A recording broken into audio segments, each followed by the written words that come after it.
Bonjour à toutes, bonjour à tous. C'est toujours un plaisir de vous retrouver pour un nouveau numéro d'Accès Direct, votre rendez-vous quotidien d'actu sur 8 Mont-Blanc, en direct donc sur la télé, sur les réseaux sociaux. Bienvenue si vous nous rejoignez. Aujourd'hui, on évoquera une étude sur le dynamisme économique du Genevois français avec Pierre-Jean Craste qui nous rejoindra d'ici quelques instants. Nous parlerons d'un festival de photos sur le thème de l'altruisme. C'est à l'occasion des 50 ans de l'association Photoclub d'Annecy et puis un autre anniversaire en fin d'émission, celui des 5 ans du magazine Récréamôme. Laure Béchade, sa créatrice, sera avec nous. Mais vous connaissez le principe de l'émission, on commence avec les titres. Et Fanette. Salut Manu. Comment tu vas? Ça va et toi? Bah oui, un petit peu rush, hein, ces petites journées, mais c'est ça qu'on aime. Il faut pas le dire ça. Mais c'est notre lot quotidien, c'est pour ça. Il faut que les gens s'en rendent compte. C'est ça. Et avec toi, on va parler ce soir de l'agriculture qui passe au vert. Tu m'as donné ça comme info, mais j'en sais pas du tout plus sur le sujet. Tu pourras d'ailleurs en parler un petit peu si vous avez le temps, hein, avec ton invité. Il est interviewé d'ailleurs dans le sujet. En fait, une soixantaine d'agriculteurs du Genevois ont mis en place depuis 2-3 ans des pratiques plus respectueuses de l'environnement. C'est un programme soutenu par la communauté de communes, mais aussi l'Europe. Donc voilà, des pratiques pour développer par exemple la biodiversité. Donc intéressant. J'en doute pas une seconde, on regardera ça, c'est dans une petite demi-heure. Et puis un superbe reportage, une immersion, on a mouillé la chemise à 8 Mont-Blanc. Voilà, superbe reportage puisqu'il est signé Emmanuel Jaude, n'est-ce pas? Et donc c'est un parcours aventure de l'extrême à Morzine. Alors toi qui as fait le Mont Blanc, qui est parti déjà par Mons et par Vaud, tu nous as dit que ça t'avait fait un petit peu flipper. Donc ouais. J'ai hâte de voir les images. J'avoue, non mais j'assume, pas de souci. Et donc c'est à Morzine, je ne sais plus si je l'ai dit. Exactement. Et puis on enchaîne, puisque tu es là, hein, voilà, merci, tu ne bouges pas, et tu commences avec une revue de presse, et aujourd'hui tu vas nous parler de carburant qui change de nom. Voilà, c'est-à-dire dans les Échos aujourd'hui, c'est l'application en fait d'une directive européenne qui a été adoptée en 2014. L'idée c'est d'harmoniser tous les noms de carburant dans les 28 pays membres, et il y a aussi 7 autres pays qui sont concernés, l'Islande, le Liechtenstein, la Norvège, la Macédoine, la Serbie, la Suisse et la Turquie. Et donc du coup, l'essence sera signalée par une étiquette ronde et la lettre E, tandis que le diesel portera la lettre B dans une étiquette carrée. Alors après, il y a différents types d'essence et de diesel, donc je ne suis pas rentrée dans le détail, mais en gros, ça va changer de nom, mais voilà. Mais David, ça va encore faire les bons chiffres des ateliers de vidange, etc. Alors oui, certainement, je n'en doute pas, il va falloir faire attention. Voilà, et même quand on met de l'eau. Et puis un nouveau numéro de l'Alpe qui vient de sortir. Un numéro de l'Alpe, c'est une revue qu'on aime bien sur 8 Mont-Blanc, donc c'est le numéro 82, et là c'est très chouette, ce sont les Alpes vues d'ailleurs. Donc ce sont des articles écrits exclusivement par des auteurs non européens. Il y a notamment la chouette aventure d'un papou Mundia Kepanga qui s'est rendu à plusieurs reprises dans les Alpes avec son ami photographe Marc Dosier. Il a répété combien de fois le nom le Mundia Kepanga. Oui. Il y a aussi des très belles photos d'une photographe la sud-africaine. Voilà, donc vraiment très très chouette, plein d'articles très sympas. Tu l'as déjà lu en entier ou? Non, je ne l'ai pas encore lu en entier, mais les quelques articles que j'ai déjà lus sont très sympas. Et donc, je ne doute pas, Pascal Cobert, le rédac-chef, m'a dit que c'était un très chouette numéro, donc je lui fais confiance. Ah bah super ça, je vais voir ça. Et puis toi, on va reparler des Jeux à Turin. Tout à fait, et non plus à Turin, malheureusement, puisque le comité national olympique italien a rendu son verdict, et ce sera les stations de Milan et de Cortina d'Ampezzo qui seront donc candidats aux Jeux olympiques de 2026. Un choix préféré donc à la candidature de Turin, ce qui a d'ailleurs mis la première magistrate de la ville en rogne. Chiara Appendino, élue maire donc de la cité des Quatre-Rivières en 2016, a en effet déclaré « Nous persistons à penser que la candidature de Milan et Cortina n'est pas durable, il est impensable de faire des Jeux là où il n'y a pas d'équipement », fin de citation. Il est vrai que de son côté, Turin est déjà auréolé avec la vallée de Suse de l'organisation des JO en 2006. Ils ont donc toutes les infrastructures nécessaires. La maire de Turin est même allée jusqu'à demander des comptes sur le choix qui a été pris par le comité national olympique italien. Pour rappel, Cortina d'Ampezzo aussi a organisé des Jeux olympiques. En quelle année? Non, tu pouvais pas trouver, c'était en 56. Ah donc oui, donc ça date un petit peu, donc forcément il y aurait pas mal de budget encore à refaire. Et puis très vite fait, un autre article, si tu veux bien. Oui, je veux bien te lancer, non? Non. Non, Non, je suis lancé, je t'en prie. pas de souci. Et un article qui m'a laissé un peu perplexe. Il fait suite à la sortie d'un livre présenté ce lundi à la presse par les associations CARP et ARAG. Il s'agit d'un livre critique sur l'aéroport de Genève et sur son pilotage. En effet, les collectifs citoyens proposent un pilotage démocratique de l'aéroport et proposent de modifier la constitution du canton pour mieux le contrôler. Ils prennent comme base qu'entre 2000 et 2014, les émissions de CO2 dues aux avions ont augmenté de 96% à Genève.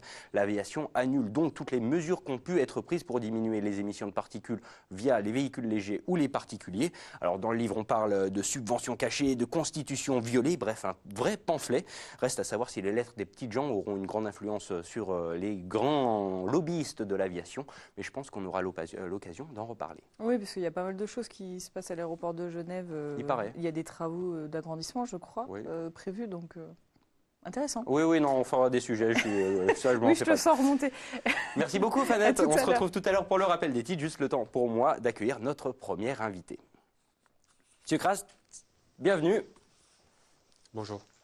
Vous êtes le vice-président délégué à l'aménagement du pôle métropolitain du Genevois français. Oui. Alors, c'est un sacré titre déjà, avec de nombreuses responsabilités. Avec vous, j'aimerais qu'on vienne justement sur ce rapport qui est sorti il y a à peu près 2 semaines via la Banque de France sur l'étude un peu du dynamisme économique du bassin de vie du Genevois français. Et on y trouve quand même pas mal de petites choses que j'ai trouvées assez intéressantes. C'est-à-dire que ça reste quand même, on le savait déjà, mais un territoire assez atypique et ne serait-ce que son économie en est un bon exemple. Oui, effectivement. Alors d'abord, le Genevois français, pour préciser, c'est 400 000 habitants en France, du pays de Gex, le Genevois, le Chablais, jusqu'à la basse vallée de l'Arve. Et donc, on est organisé pour gérer cet aménagement du territoire sur ce secteur qui est en forte croissance. On a décidé donc d'engager cette étude qui, effectivement, conforte des intuitions que l'on peut avoir. D'abord, la première, c'est que Genève est le premier employeur de Haute-Savoie. La deuxième, c'est la forte prédominance du commerce. Et puis, ce qui est peut-être un peu plus contre-intuitif, de constater que l'industrie eh bien, reste malgré tout extrêmement puissante sur le Genevois français, dans un département lui-même extrêmement puissant et également dans une région extrêmement puissante.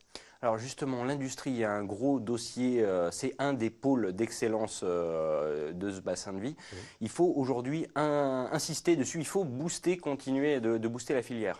Oui, effectivement, parce que le sens naturel serait d'aller vers le commerce, vers l'économie résidentielle qui est liée à la présence de travailleurs qui sont à Genève, alors que l'histoire économique de la Haute-Savoie n'est pas celle-ci.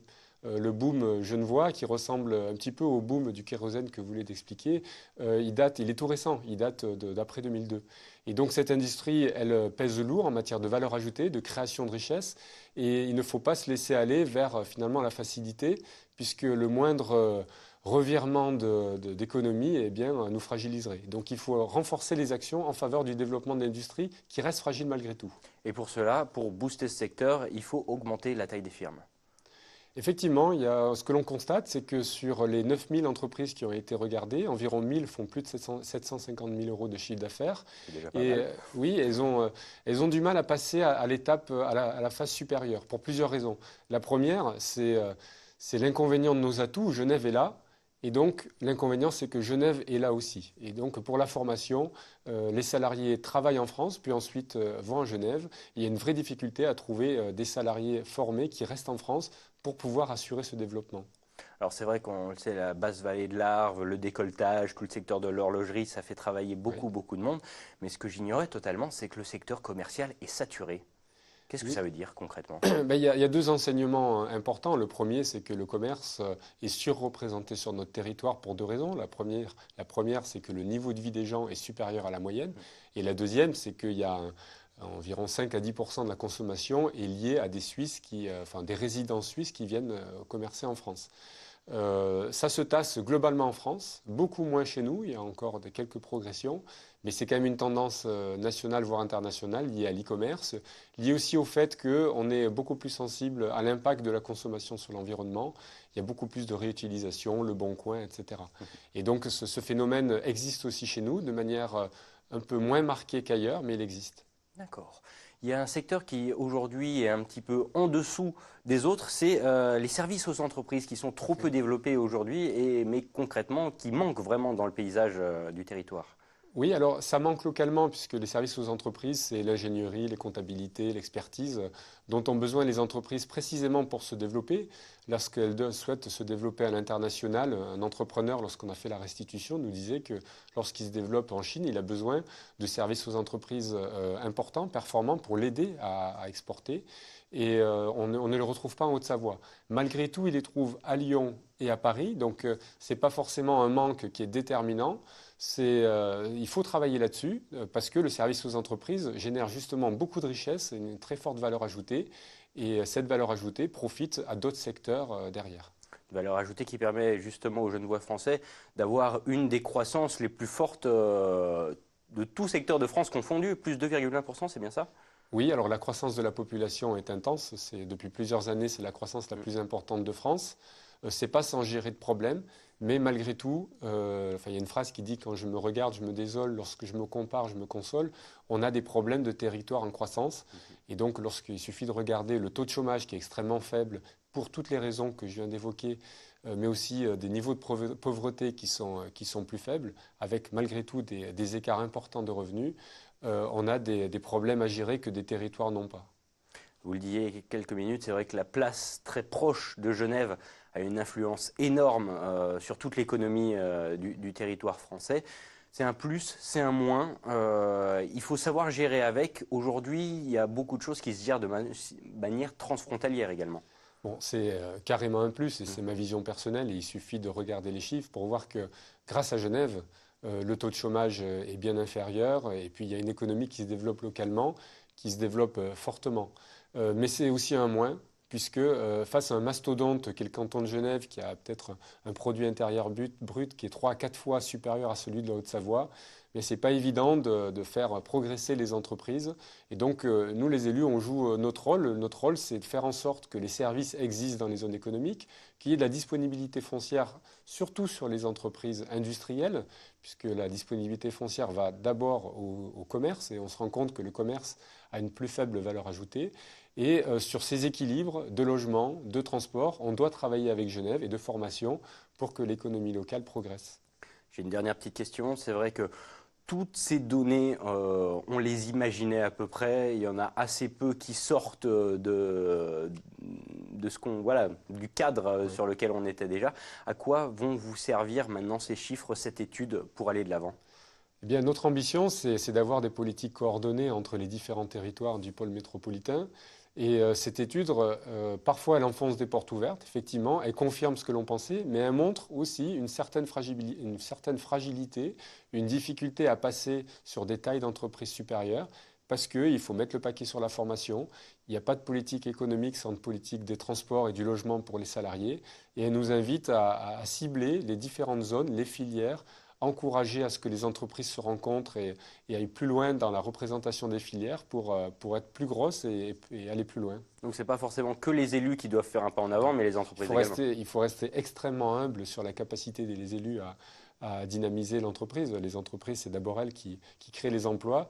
Nous, on a notre rôle à jouer sur la disponibilité foncière, je le disais, les services de transport et de logement. Parfait. Bah, écoutez, Pierre Jancard, merci beaucoup d'avoir été avec nous aujourd'hui pour nous expliquer tous ces dossiers qui, c'est vrai, de point de vue néophyte, ne sont pas forcément évidents à comprendre, mais qui sont quand même bien importants pour le territoire. Merci beaucoup. Je vous laisse repartir direction la régie. Le temps pour moi d'accueillir nos prochains invités.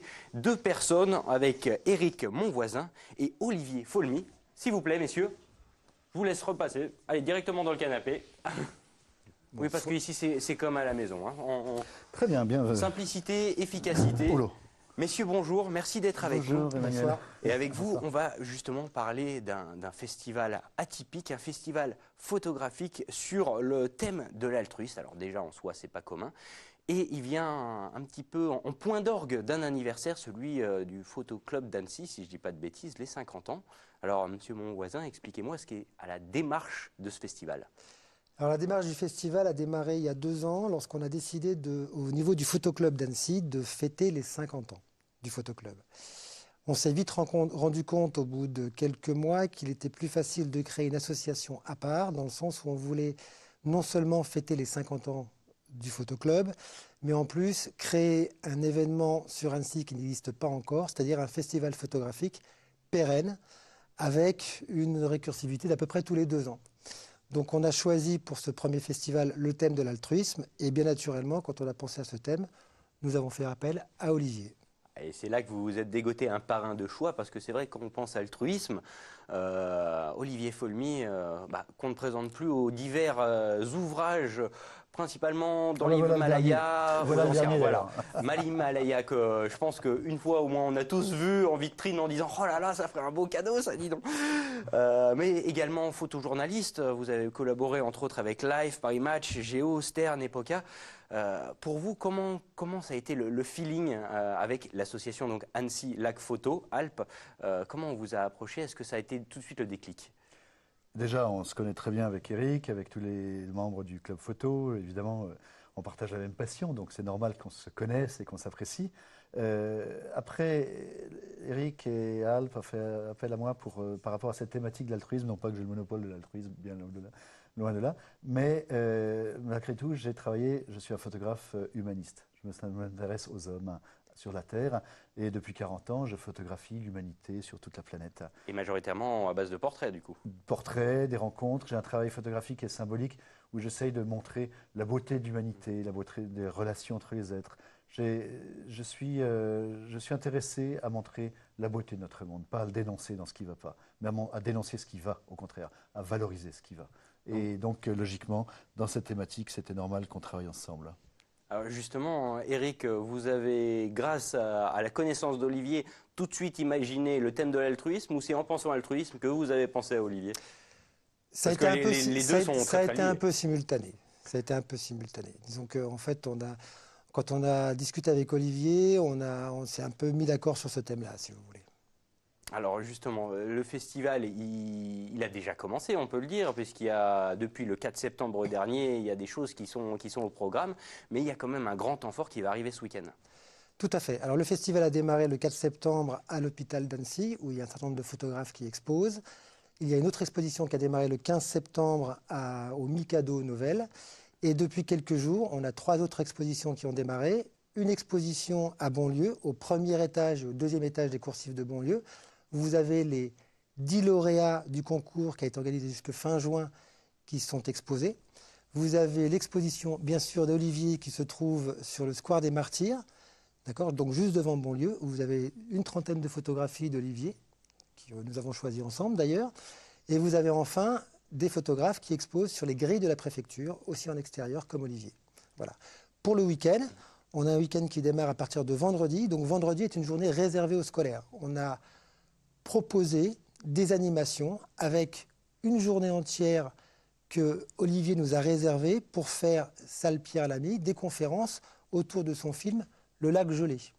Voilà. En parallèle de ça, toutes ces journées, on va avoir des enfants qui vont venir dans Bonlieu pour découvrir le premier appareil photo qui existait, qui s'appelle le Sténopé, pour poser une scène autour du thème de l'altruisme.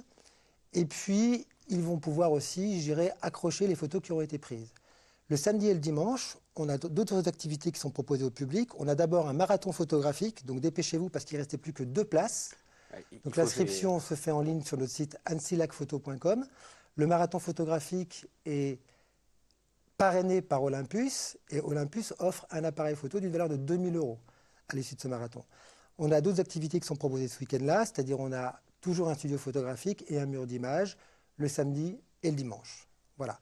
Le dimanche va se terminer par une proposition aux gens qui veulent venir se joindre à nous pour faire une petite randonnée autour des photographes qui seront là, qui vont parler de leur photographie, parler de leurs photos et parler de leur manière d'aborder la photographie. Alors justement, Olivier, j'imagine que vous serez présent également sur, alors peut-être pas sur le marathon, mais non, sur le parcours, des conférences sur la dont tu as parlé. J'ai aussi une conférence sur la vente aux enchères. Je participerai à la vente aux enchères pour une photographie. Olivier, et puis, juste pour finir, j'ai dimanche 7 octobre, moi je serai présent dans le Forum Bonlieu aussi pour rencontrer le public et tous les gens qui s'intéressent à la photographie, parce que j'ai aussi une exposition de mon travail plus intimiste à l'intérieur dans le Forum de Bonlieu. Le thème de l'altruisme, il est quand même un peu particulier parce qu'il y a quand même une dose d'humilité par rapport à un thème comme celui-ci. Comment on choisit des photos qui vont être exposées plutôt que d'autres sur un thème qui est quand même très large mais en même temps très précis? On fait des confiances à des gens avec qui on est en connivence et puis qui ont du goût, c'est tout.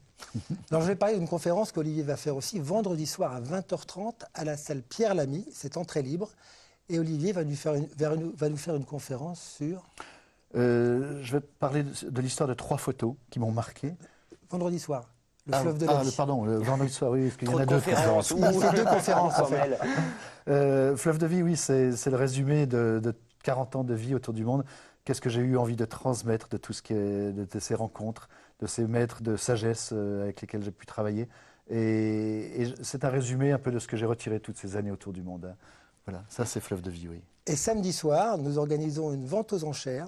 C'est très important, donc j'invite tous les gens qui ont envie de participer à cette vente pour financer, j'irai, du matériel médical pour la Croix-Rouge. Chaque photographe qui expose a gentiment proposé qu'une de ses photos soit mise à la vente. Et comme Olivier. Donc Olivier va introduire cette vente aux enchères qui aura lieu à 18h30 à la salle Pierre Lamy et qui sera aussi retransmise en live sur interenchères-live.com. Donc les gens pourront aussi enchérir de chez eux sur ce site. Et bien sûr, j'imagine, toutes les informations, c'est sur annecy-lac-photo.com. Tout à fait. Voilà, bah écoutez, messieurs, merci beaucoup de votre participation. Bon courage parce que Merci, j'imagine que ce week-end, ça va être, il va y avoir un beau programme chargé. Oh, c'est que du plaisir. J'en doute pas une seconde. Donc merci à Olivier Allez, pour son merci à vous. parrainage. Et Merci à à tous les deux. Je vous laisse repartir en régie en vous souhaitant bon courage pour la suite. Juste le temps pour moi d'accueillir, à bientôt messieurs, Laure Béchade et sa fille. Bienvenue. Bonsoir Emmanuel. Bon retour. Oui, merci. Laure, créatrice, éditorialiste, rédactrice en chef, journaliste, agenda sorti, enfin on ne compte plus tes qualificatifs au sein de Récré à Môme. Oui. C'est vrai que l'aventure a démarré en 2013, aujourd'hui on fête les 5 ans. Exactement. Joyeux anniversaire. Ouais, merci. Et c'est vrai que, question bête et méchante, quand tu repenses aux premières éditions, aujourd'hui si je ne dis pas de bêtises, c'est la 23e qui est sortie. La 21e. La 21e, Oui, pardon, je prends oui, un peu d'avance. oui, oui. Mais quand tu repenses aux premières éditions, comment tu vois le chemin qui a été parcouru? Première édition, il m'a fallu 9 mois pour la préparer. Hein. C'était un peu mon 3e bébé. La 2e est à côté de moi, Charlotte. La grande, Margot, a 13 ans maintenant. Et c'est grâce à elle d'ailleurs que j'ai eu cette idée, hein, parce que j'étais une maman en quête de bons plans, d'idées de sortie. Et je les partageais avec les copines. Et l'idée est venue de les partager au plus grand nombre ensuite. Donc 9 mois pour préparer ce premier numéro, septembre 2013, et puis un premier numéro 32 pages, construit autour de rubriques Ça en qui fait une existent. soixantaine à peu près? Comment? Maintenant, ça en fait une soixantaine de pages? 68 aujourd'hui, donc avec des nouvelles pages qui sont arrivées, des nouvelles rubriques, mais toujours la même ossature, avec une thématique plusieurs thématiques qui sont développées, un agenda enfin, et puis au milieu un certain nombre de suggestions sur tous les plans, que ce soit la culture, le sport, tout ce qui tourne autour de la création et de l'art. Voilà, donc la nature, bien entendu, qui est très chère à mon cœur, puisqu'on habite en pleine nature. Et puis, voilà, toutes ces thématiques qui permettent à chacun, en fonction de ses goûts, de trouver du bonheur, de trouver des idées pour partager des moments en famille. Finalement, la première fibre, la première idée qui était de donner des bons plans aux mamans, celle-là, on n'a pas changé de ligne éditoriale. Ça n'a pas changé. Et ce qui est sympa, 5 ans après, c'est que les lecteurs n'hésitent pas à, eux aussi, partager leur retour d'expérience, leurs bons plans. Dans le magazine, il y a mon mail, mon téléphone. Donc c'est assez simple, en fait. Hein, la communication entre les lecteurs et moi est assez fluide. Donc, ils m'enrichissent aussi, voilà, les lecteurs. Donc, c'est ça qui est sympa. C'est un magazine qui se sont appropriés en ce sens-là aussi. Alors, depuis, justement, il y a eu du chemin qui a été parcouru en 5 ans. Aujourd'hui, tu disais 21e édition qui est en kiosque, donc à peu près 200 points de vente depuis le 1er septembre. Alors, ce ne sont pas des points de vente, c'est des points de diffusion parce qu'il est gratuit. Il est gratuit, et ça, j'y autant pour tiens moi. et ça n'a pas changé et ça ne changera pas. 200 points, effectivement, et l'idée sur toute la Haute-Savoie, mais aussi quelques points en Savoie. Dernière en date, la Halle Olympique d'Albertville, et bien entendu à Chambéry également. L'idée, c'est que les lecteurs puissent trouver le magazine à moins d'un quart d'heure de chez eux. Donc en fait, je couvre l'ensemble du territoire et chacun peut le trouver. Il est aussi disponible en ligne pour les personnes qui sont impatientes voilà, d'accéder à l'information et qui ne l'ont pas encore en main. Mais c'est vrai que quand je l'ai lancé, tout le monde m'a dit un magazine papier à l'heure du digital, oh là là, dans quoi tu t'embarques? Et en fait, ça répondait vraiment à un besoin des familles. Elles aiment l'avoir en main, le corner, le stabiloter, repérer, voir le filer aux copines aussi. Hein. Il n'est pas rare qu'une copine se dévoue pour aller en chercher une dizaine d'exemplaires sur le point de diffusion. Voilà, donc 15 000 exemplaires. Et aujourd'hui, justement, édition spéciale anniversaire. Oui. Puisque ça arrive, et concrètement, le 13 octobre prochain, ça va être gros route. L'idée, c'était qu'on fête ça ensemble avec les lecteurs. Et c'est en discutant avec Savannah Samokine, qui était, puisque maintenant il est directeur du cinéma Pathé, enfin Gaumont à Archamps, quelqu'un de très impliqué localement hein, dans tout ce qui est événement local, m'a dit si un jour tu veux qu'on fête quelque chose au cinéma et qu'on organise, voilà, on va le faire avec une journée qui va être en 2 temps.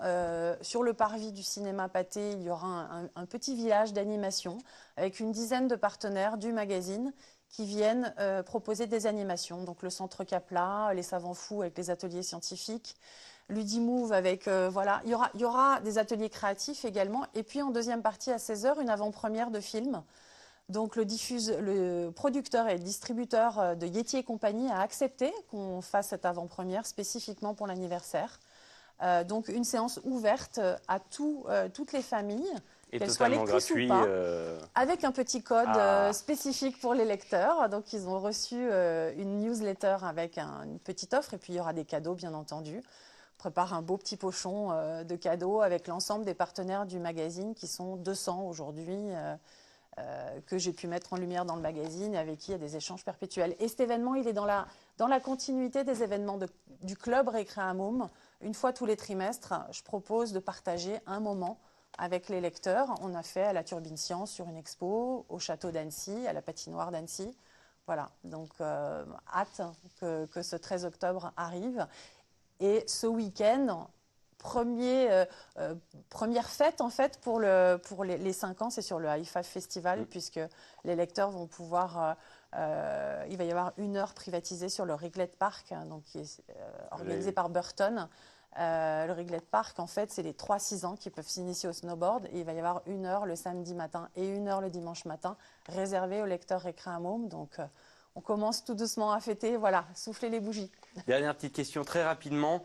5 ans pour toi, l'âge de raison, le grand âge, comment tu imagines l'avenir? Encore 5 ans et voire plus. Et puis peut-être s'attaquer au digital aussi parce que c'est important d'avoir cette complémentarité, même s'il y a déjà un blog, il y a déjà une page Facebook. Voilà, et puis développement sur peut-être d'autres territoires, mais continuer à sillonner le territoire comme je le fais et à partager avec mon cœur. Et à mettre en lumière nos initiatives de nos territoires, ça c'est très important aussi. C'est tout ce qu'on peut te souhaiter. Et à rendre service aux familles encore et toujours. Comme ça ne change pas. Ouais. Merci beaucoup Laure, merci à toi également d'avoir été avec nous aujourd'hui. Bon courage pour la suite et bon courage pour l'anniversaire qui arrive. À très vite. Et puis j'accueille Fanette, le retour pour les titres du JT qui vont être développés dans quelques minutes. Et avec toi on va parler d'agriculture qui se met au vert. On va parler d'agriculture effectivement puisqu'une 60aine d'agriculteurs du Genevois ont mis en place depuis 2 ans des pratiques plus respectueuses de l'environnement. Donc voilà, intéressant. J'en doute pas une seconde. Et puis on va prendre un peu d'altitude. C'est moi qui l'ai fait. Un peu d'altitude ensuite pour prendre l'air. Voilà, ça c'est toi qui nous offre des images impressionnantes. Morzine a lancé un parcours aventure sous la passerelle qui traverse le village, qui se voit bien d'un petit peu partout quand on est à Morzine. Donc des images à couper le souffle. J'en doute pas, puisque c'est moi qui les ai faites. Et j'en profite, puisque depuis les titres, on a appris une info assez importante pour dire, mais on en reparlera un peu plus rapidement, un peu plus longtemps tout à l'heure dans le JT, que Dominique Dore, le maire d'Aix-les-Bains, a annoncé il y a quelques minutes sa démission. Donc on en reparlera tout à l'heure. C'est dans quelques minutes, voilà. C'est dans le journal télévisé, mais ça, c'est juste après la coupure pub.